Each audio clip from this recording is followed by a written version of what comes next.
that by 2050, half of the world will be myopic, and the bulk of the people affected will be children, kids. So if we can do the needful now, we can actually prevent, the manifestation of these statistics to a reasonable extent. Remember that in public health, our emphasis is on prevention. We are not actually,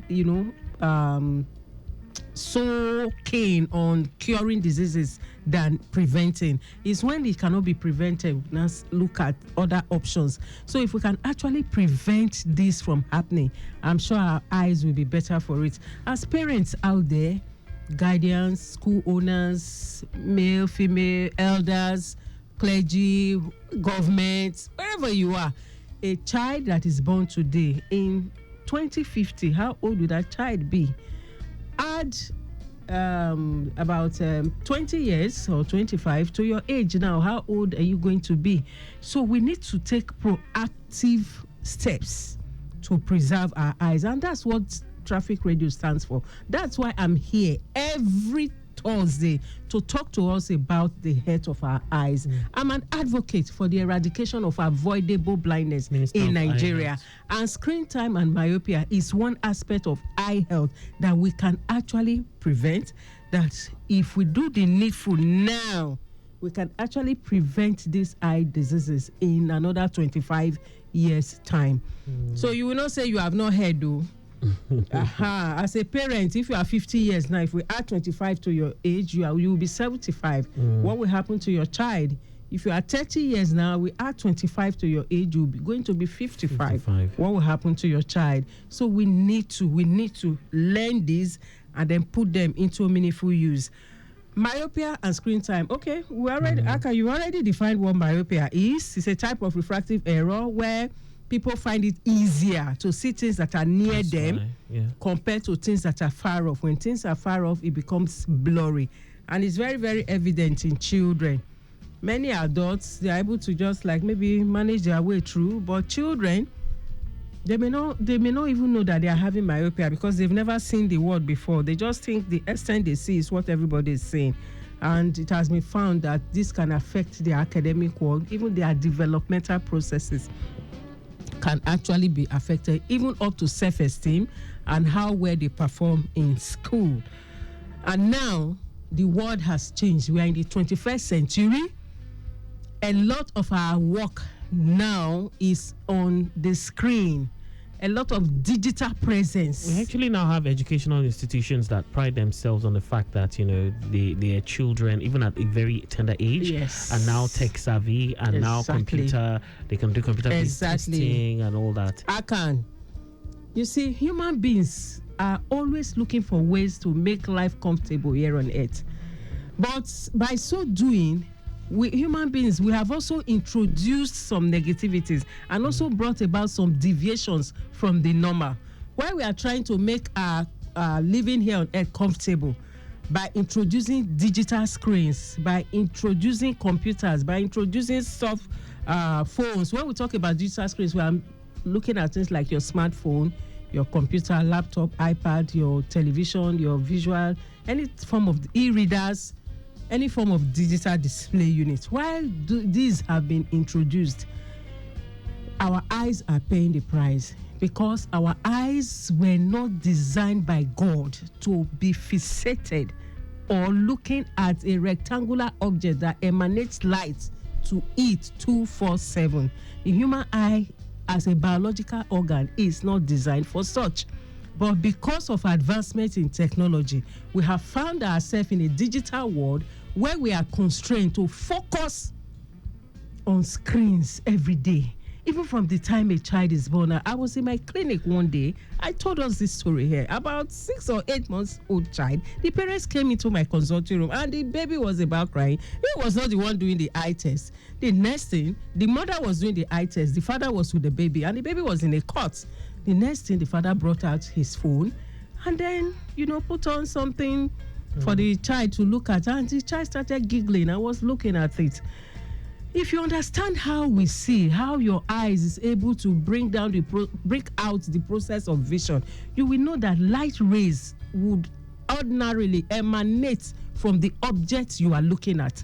And this digital display unit, they emanate different type of rays, blue rays, UVA, UVB, infrared, and all kinds. In fact, there's a lot of debate even around that. And if you also check your phones, for example, the smartphones, you discover that the manufacturers, they have put some segments there to absorb themselves of anything that happens to your eye. They put eye comfort.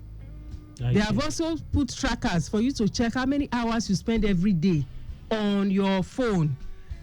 They have also put some checks. My phone, for example, if it's too close to my eye, it will give me an alarm that it give me a warning that is too close. I need to push it back. Okay, let me see. So all these were put in by the manufacturer. Why do you think they put it there if they think it will not have any devastating effect on your eyes?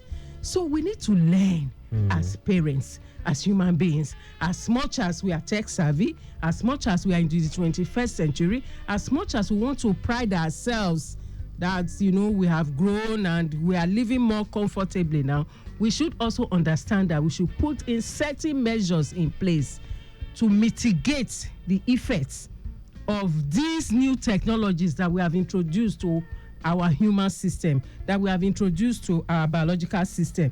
So what's the relationship between myopia and screen time? How does screen time contribute to myopia? Number one, because of the excessive close-up work. You know, your phone is always very close to you. Those days when we were growing up, our television will always be far, and we don't sit too close to this tellies. And the digital display units we were used to that time is just the TV. And as a result of that, we didn't have so much of this increase in myopia as we are having now. So your phone, your smartphone now is very close up to your face. Your laptop is close up to your face. Your desktop is closer to you. So the closer it is to you, and the more you focus at near to do any work with your eye, the more work your eye does. You see, when the human eye is looking at something that is far, we say the eye is at infinity. And when the eye is at infinity, the eye is relaxed. So when you are looking at something far, the eye is more relaxed than when you are doing something maybe at 40 centimeter, 30 centimeter, or 60. So automatically, the fact that you focus the eye too close every day at about 40 cm, the eye is excessively working. The eye is excessively working.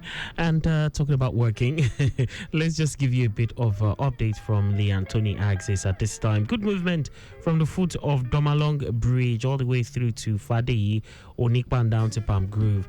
And then from the Obanikoro end, as you approach Anthony, it gets slow due to high influx mass vehicles coming from the Antonio K end via the Corona Loop, trying to connect the main carriageway, coupled with the traffic diverted from Yanoworo Ifako axis. Of course, we are aware of the rehabilitation work ongoing on the Ifako Bridge. Only lane is available on that end, so everybody, a lot of people, are trying to use the Ikorodu Road as an alternative. Now back to Ikorodu Road, Anthony Nwoti-Duroko, Maryland. Udoyalari is good. Slow from New Garage down to Ojota up to the interchange in the direction of K2. Beyond that end, well, of course, it's not bad. The return journey from the interchange, motorways down to Ojota, service lane, main carriageway, all good to go. Oregon Junction is a little bit slow up to UAC due to bus stop activities.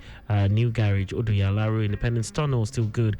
Approaching Idiroko, Anthony, it is a busy one due to traffic. That's the traffic around town planning. And now Obanikoro Palm Grove was on Ikpan up to Fadeyi, presently looking good to go. Of course, we have traffic managers making sure everything moves as smoothly as possible, and all the earlier reported rehabilitation has been completed. Back to you, Dr. Myopia. Thank you very much, Aka. Digital devices. Yes, we are looking at myopia and screen time. So, and our focus this month is on myopia. Yes, myopia and screen time. Talking about devices that emit light, we also have smartwatches. Is that also a culprit? Anything smart, because how does your eye work? How do you see? When you look at an object, the object will emanate light to your eyes, and then this light will go, there's a visual pathway that the light will pass through. Okay. Through from your cornea, which is the first refractive surface, through to your lens. I'm just moving through to your retina.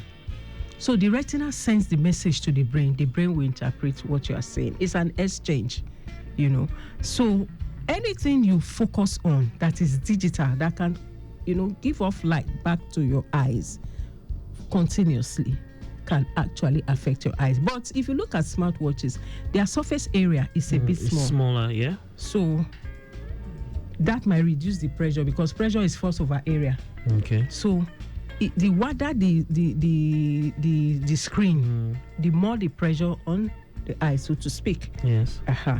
So I'm just using that analogy to explain that, okay, you may not be as constrained, but it depends also on what you are reading. Yeah. If you are reading on your smartwatch, and the letterings are very small, the tinier the letters, the more work your eyes are also doing.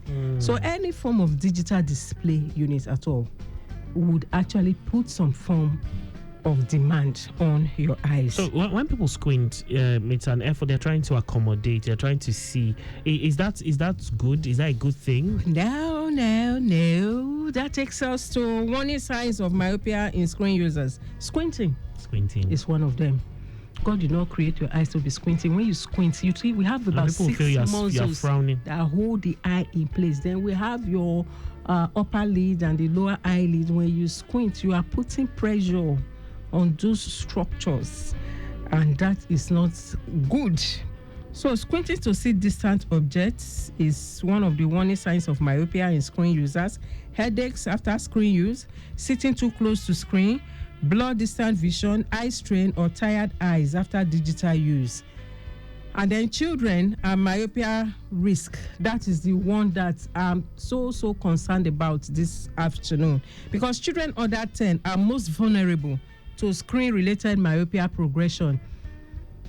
Like I said earlier. Under 10? Yeah, under 10. Because some of the refractive errors in children, we prefer to catch them and correct them before age 8. Once it's after 10, it becomes a bit more difficult, to treat or to correct. So early onset myopia often worsens into high myopia later in life. And then urban children spend less time outdoors, more time on the screen. A study was actually done in Singapore. That reminds me, I will be going to Singapore to actually anyway, that's just by the wayside. A study was done in Singapore, and they found out that many of the children there, their myopia is so high. Why? Because they are always indoors.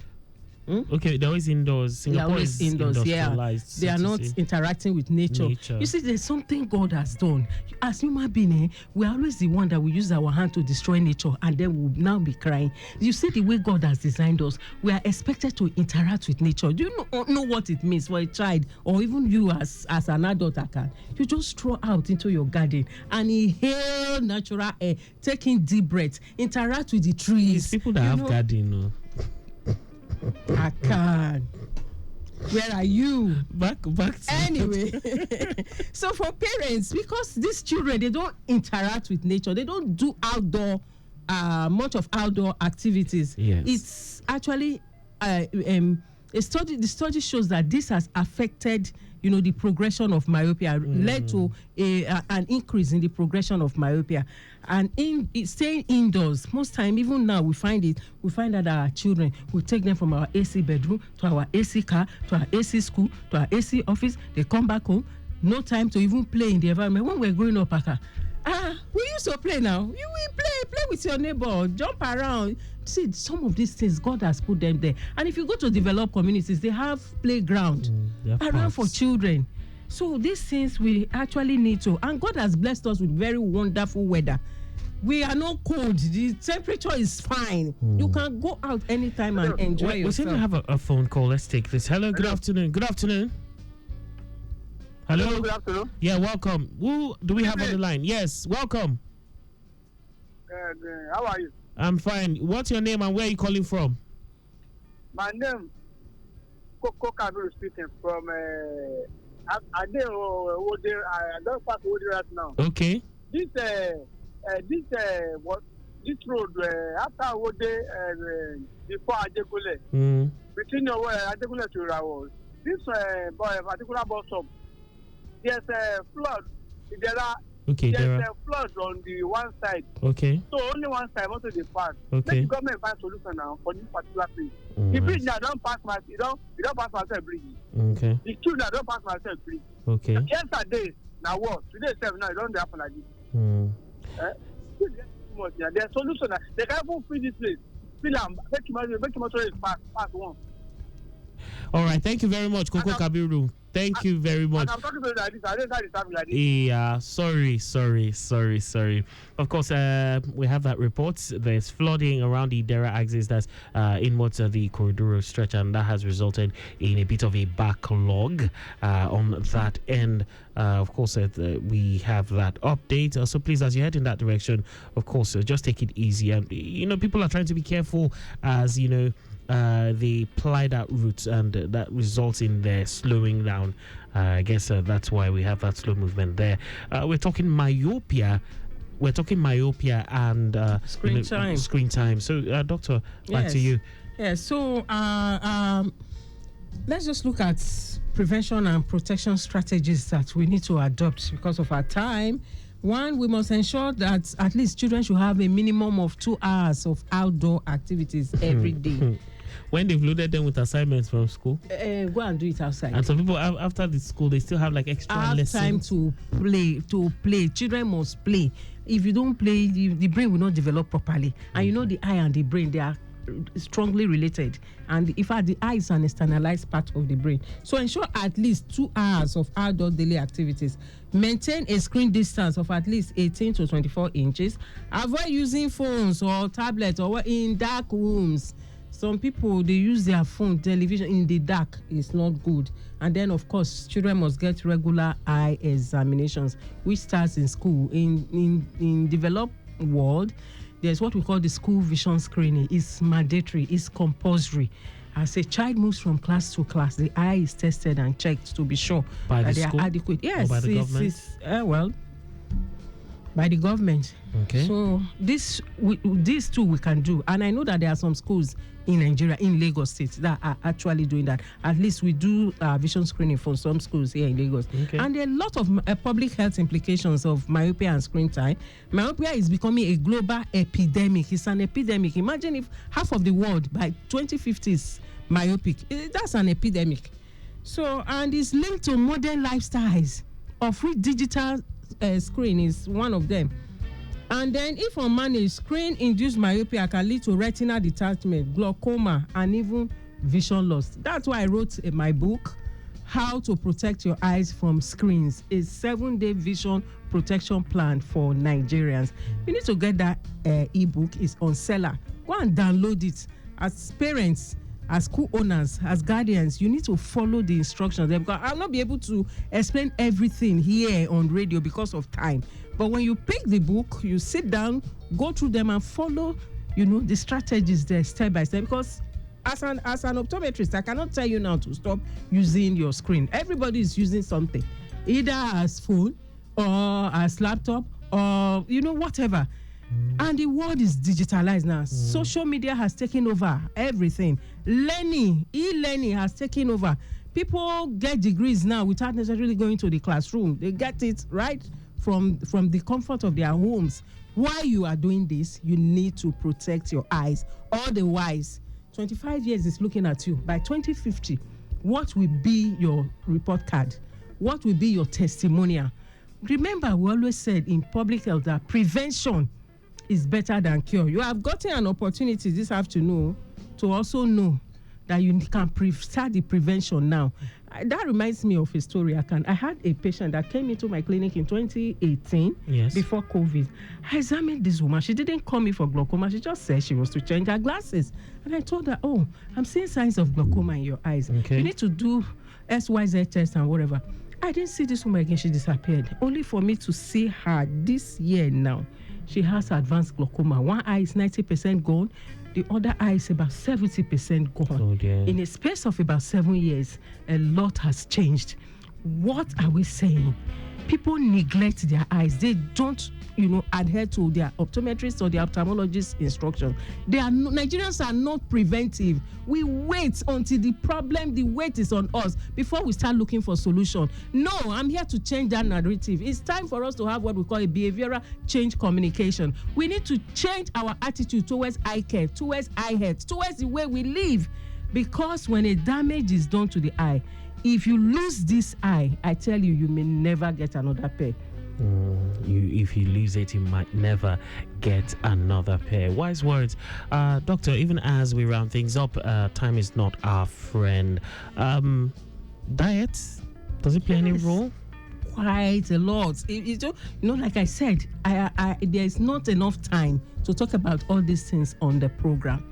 That's why I said go and get that ebook. The diet, with the time you will take it, how you will take it. Even for children, there are different developmental milestones for these children. The type of food you should be giving your children at these junctions of life. You need to understand it and then be able to feed these children. In fact, diet plays a key role in health and wellness, and it's a major culprit for our generation. Imagine children that are raised on fast foods. Children raised on processed foods. We just might have another installment of this show. Already, of this topic. There is a postulation that a whole new myriad of eye problems will creep up as we are looking at that 2050. So many because of the complications of what is happening, because parents are not listening, because teachers are not listening, government too is not listening. Government need to listen. You need to protect your citizens. And if the government can take proactive actions, it's just like seatbelts. I know there was a time in Nigeria we're not using seatbelts, but by the time the government stood and said everybody must wear seatbelts, we all started wearing seatbelts. Yes. So the same thing with our health. If we are able to do the right thing, I tell you, the citizenry will be better protected. All right, and then that will be where we will, step on the brakes as regards today's edition of the show. Dear listener, of course, as we journey to July, let's remember our eyes were not built for endless screen time. Give them the care and rest they deserve. That's the reason for the show, providing you with knowledge to protect your vision. Now, if you missed any part of today's show, or perhaps you missed previous editions, you can always catch up via our Facebook page, Lagos Traffic Radio 96.1 FM, or our YouTube channel, Traffic Radio 961. Search for the keywords Eyes on the Road. Like I will say, don't watch alone, share. Dr. Priscilia Imade, OD, MSc, PhD in Public Health, is a consultant optometrist at Modern Eye Care Foundation and a fellow of both the American Academy of Optometry and the Nigerian Optometrist Association, and very soon maybe the Singaporean, perhaps. Okay, so for inquiries, of course, you can visit the hospital, the clinic at plot 16 to 18 Ogunusi Road, opposite Omole Estate, Phase 1 by Akiode Bus Stop, Ojodupaja, Lagos, or call 080-3333-6672. That's 080-3333-6672. On behalf of our production team, led by Micah Arocha, with assistance from Adeleke Toluwalashe, and not forgetting to say thank you to our executive producer, Tayo Akonle. My name is Akan Usen, saying eyes on the road, your safety, our priority. Lagos Traffic Radio. See you next week.